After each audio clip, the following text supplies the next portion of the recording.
আগামী 15 জানুয়ারির মধ্যে জুলাই আন্দোলন ও গণঅভ্যুত্থানের স্বীকৃতির ঘোষণাপত্র দিতে সরকারের প্রতি আহ্বান জানিয়েছেন বৈষম্য বিরোধী ছাত্র আন্দোলনের কেন্দ্রীয় কমিটির আহ্বায়ক ও সমন্বয়ক হাসনাত আব্দুল্লাহ।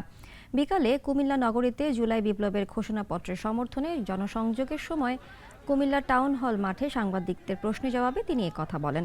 আমলাতান্ত্রিক জটিলতার দোহাই দিয়ে তাদের সুবিধা প্রাপ্তির অধিকার থেকে বঞ্চিত করা হয়েছে বলেও অভিযোগ করেন হাসনাত। এ সময় বৈষম্য বিরোধী ছাত্র আন্দোলন ও জাতীয় নাগরিক কমিটির যৌথ উদ্যোগে শহরে জুলাই গণঅভ্যুত্থানের ঘোষণাপত্রের দাবি সম্বলিত লিফলেট বিতরণ করা হয়। মানুষের অংশগ্রহণের মধ্য দিয়ে আমরা সরকারকে এই বার্তাটি স্পষ্ট করতে চাই, 15 জানুয়ারির মধ্যে এই গণঅভ্যুত্থানের এই জুলাই প্রক্লেমেশন অফ জুলাই রেভলিউশনকে ঘোষণা করতে হবে। সেখানে অবশ্যই এই শহীদ এবং আহতদের স্বীকৃতি দিতে হবে এবং সেখানে যে আমাদের 47, 71 এবং 24-এর যে ঐতিহাসিক যে ধারাবাহিকতা, সেই ধারাবাহিকতার সুস্পষ্ট সেখানে বর্ণনা থাকতে হবে।